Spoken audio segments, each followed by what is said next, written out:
Saudara-saudara dikasihi Yesus Kristus Tuhan, kita akan kembali dalam renungan harian kita hari ini yang terambil dari Roma pasal 1 ayat 8 sampai ayat yang ke-15. Mari kita berdoa.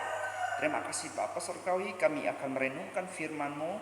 Berkati firman-Mu saat ini dalam nama Yesus, sehingga setiap pendengar diberkati oleh Tuhan. Dalam nama Yesus mengucap syukur dan berdoa. Haleluya, amin.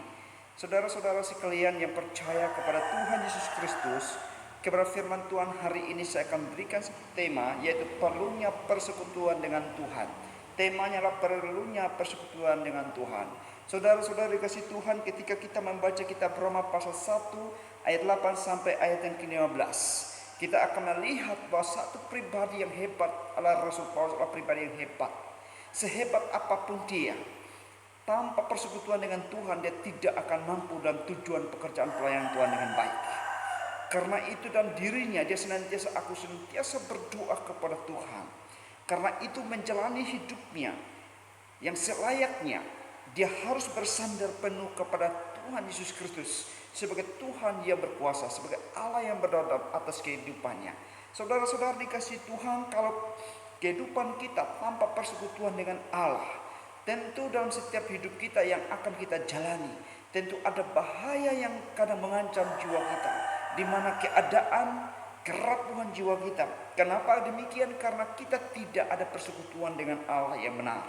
Karena itu Paulus dengan kerinduannya di dalam pasal 1 ayat 8 sampai 15, ia punya suatu kerinduan untuk pergi ke Roma. Ia ingin melihat setiap umat Tuhan yang ada di Roma, yang bagaimana mereka tersiar nama mereka, nama baik mereka, mereka di mana mereka bertumbuh dalam iman mereka. Demikian Paulus punya kerinduan di situ. Karena itu Paulus senantiasa memulai segala sesuatu, yaitu ia senantiasa memuliakan Allah. Memulai segala sesuatu dengan memuji Allah. Ya, berarti puji syukur kepada Allah atas segala sesuatu.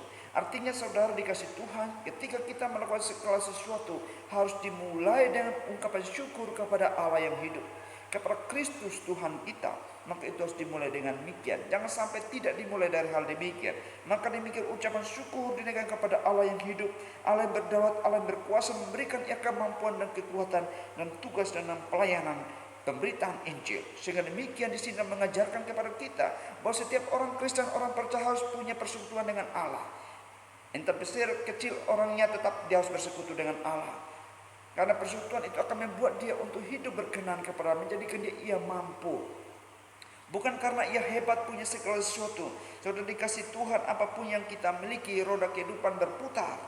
Ya, lambat laun mungkin saudara yang tadi menjadi orang yang hebat, orang yang diagungkan, orang yang luar biasa, tetapi akhirnya saudara akan diabaikan oleh orang lain. Karena itu dalam kebenaran firman Tuhan ini perlunya engkau bersekutu dengan Allah, mengucap syukur kepada Allah dalam segala keadaan. Itulah yang memungkinkan saudara untuk merasa berbahagia.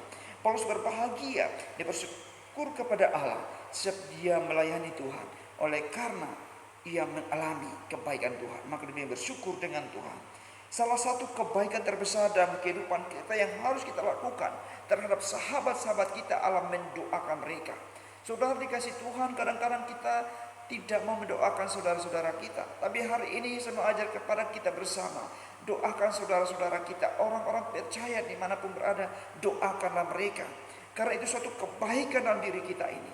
Kita mendoakan mereka supaya mereka diberkati dalam nama Yesus. Mereka bertumbuh dalam iman mereka, iman yang benar, iman yang kepada Yesus Kristus. Itulah yang dirindukan Paulus. Paulus senantiasa doakan mereka, jemaat yang di Roma, sehingga mereka bertumbuh dalam iman. Mereka mampu dalam segala sesuatu, walaupun dasar di mana Paulus tidak pernah untuk memberitakan Injil ke Roma, tapi yang memberikan nasihat, yang mendoakan mereka. Saya percaya saudara yang dikasih Tuhan, saudara juga harus mendoakan orang lain, mendoakan sahabat-sahabat saudara. Maka ketika saudara mungkin berada dilema, ketika saudara tidak dipedulikan, ketika saudara mungkin dalam keadaan kondisi yang tidak baik, maka ada orang lain yang akan mendukungmu, ada orang lain yang akan menopangmu untuk membantumu, karena engkau pernah mendoakan mereka. Karena Tuhan akan menyerahkan hati mereka untuk menolong saudara. Saudara dikasih Tuhan, maka Paulus senantiasa mengucap syukur karena kebaikan Tuhan. Dia mendoakan semua orang supaya semua orang bisa menaiki keselamatan. Dari sini kita melihat apa yang kita pelajari, tetap setia berdoa. tetap setia berdoa. Mengapa ini penting? Pernah seorang anak muda yang bertanya kepada Billy Graham, mengapa Pak Billy Graham engkau berkhotbah hebat? Ada banyak orang bertobat, ada orang banyak menangis ketika mendengar khotbah Anda.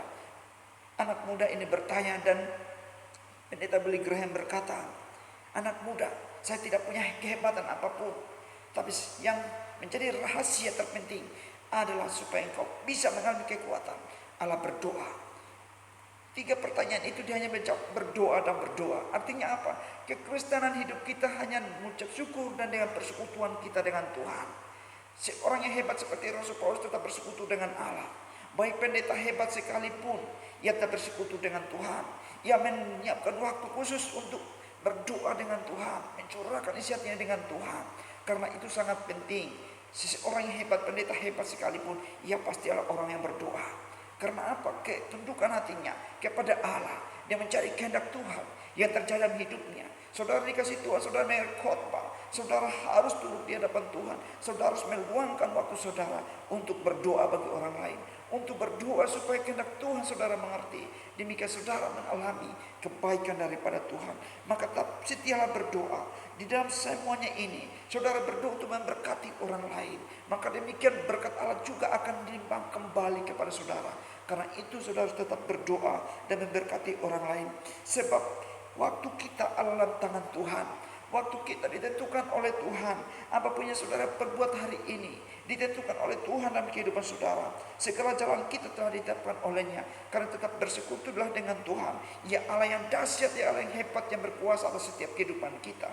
Karena itu tetap bersekutu dengan Allah. Paulus bersyukur kepada Allah yang mendengar semua kabar tentang orang-orang yang ada di Roma, jemaat di Roma. Mereka bertumbuh dalam kasih karunia, mereka bertumbuh dalam iman. Itulah makanya berdoa sungguh-sungguh. Yang yakin, dia katakan saya berdoa dan ada saksiku, yaitu Yesus Tuhan menjadi saksi. Saudara dikasih Tuhan, mungkin kadang-kadang kita berkata, saya sudah doakan orang lain, apa betul, tapi Yesus menjadi saksimu, apakah kita berkata jujur atau tidaknya? Karena itu Paulus dan jujur berkata, saya berdoa dan saksiku adalah Yesus Kristus, Allah yang hidup, yang tahu apa yang saya perbuat. Demikian orang-orang percaya. Saudara harus perlu setia dalam doa. Saudara harus setia dalam doa terus menerus dan tanpa jemu-jemu. Dan saudara akan melihat bagaimana Tuhan campur tangan dalam kehidupan saudara.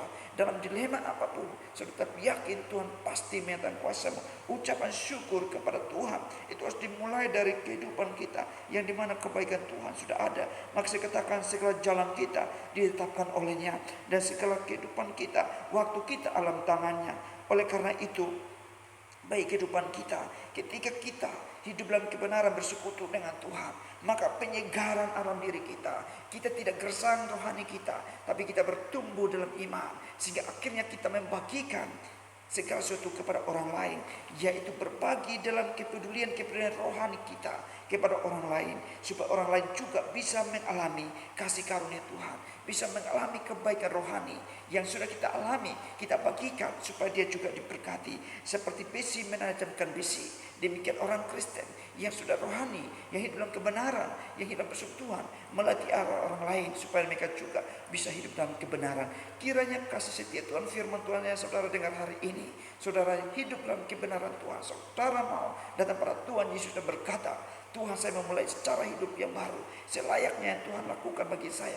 Alamak, saya bersekutu dengan Tuhan. Seorang yang hebat seperti Paulus punya kerendahan hati untuk berdoa. Dan demikian saudara, kalau saudara tidak mau berdoa, saudara akan gersang rohani, saudara kekeringan rohani, saudara akan berputus asa, saudara tidak akan mengalami kuasa Tuhan, saudara akan menjadi lelah dalam hidup ini. Tapi saudara bersekutu dengan Tuhan, menikmati kebaikannya. Termasuk berkata, Tuhan, aku rindu untuk satu hari di pelataran-Mu daripada 1000 hari aku di tempat yang lain. Itu suatu kerinduan asal dalam hidupnya, kerinduan untuk bersekutu dengan Tuhan. Saudara dikasih Tuhan, kebenaran firman Tuhan hari ini, Paulus walaupun dia tidak pernah berdoa mau ke sana ke Roma, tetapi dia tidak sampai, tetapi dia tetap berdoa semuanya karena kehendak Tuhan. Bila kehendak Allah yang jadi dalam setiap kehidupan kita, setiap rencana kita, bila kehendak Allah yang terjadi, apapun yang kita rindukan, yang kita mau lakukan, bahwa dalam Tuhan, serahkan pada Tuhan, bila kehendak Allah yang jadi. Maka Paulus katakan, aku serahkan semua kepada Tuhan, bila kehendak-Mu yang jadi, bukan kehendak saya. Biarlah kasih karunia-Mu sungguh ajaib bagiku. Demikian kehidupan kita, penyerahan kita dengan Yesus, Tuhan yang kita sembah, Tuhan yang hidup, Tuhan yang memampukan saudara. Kiranya kebenaran firman Tuhan hari ini saudara dengar dan saudara perhatikan baik-baik. Ketika saudara bersekutu dengan Tuhan, apa yang saudara akan alami. Ketika saudara bersungguh-sungguh untuk hidup dalam kebenaran, apa yang saudara akan alami dari Tuhan. Saudara akan melihat perbuatan tangan Tuhan akan terjadi dalam setiap kehidupan saudara. Kiranya saudara mendengar firman Tuhan ini dimanapun berada, saudara datang pada Yesus. Ubah kehidupan saudara, cara hidup saudara yang tidak baik, datang bersekutu dengan Tuhan. Saudara yang tadi berada dalam dilema, saudara yang tadi tidak mau sungguh-sungguh berdoa, tidak sungguh-sungguh bersekutu Tuhan, saudara ubah berkata dengan Tuhan Yesus, Engkau sanggup, biarlah kehendakmu saya mengerti, namamu saya muliakan, memulihkan sesuatu dalam Engkau Tuhan. Tuhan akan membuat saya berhasil. Kiranya kuasa Tuhan firman-Nya memberkati setiap sidang jemaat Tuhan, dan saudara akan berkata, haleluya, Engkaulah Tuhan pembelaku. Bila firman-Mu yang tetap setia dan firman-Nya memberkati hidup Bapak Ibu saudara dimanapun. Andalkan Dia, tapi sekutu dalam Tuhan. Jangan takut, Ia menyertaimu sampai akhir zaman. Tuhan memberkati firman-Nya hari ini. Kita berdoa. Terima kasih Tuhan yang memberikan firman hari ini, diberkati oleh Tuhan supaya mereka sanggup untuk berdoa, mereka sanggup menikmati kebaikan Tuhan. Di dalam nama Yesus berdoa, Tuhan pulihkan keadaan umat-Mu. Di dalam nama Yesus mengucap syukur dan berdoa. Haleluya. Amin.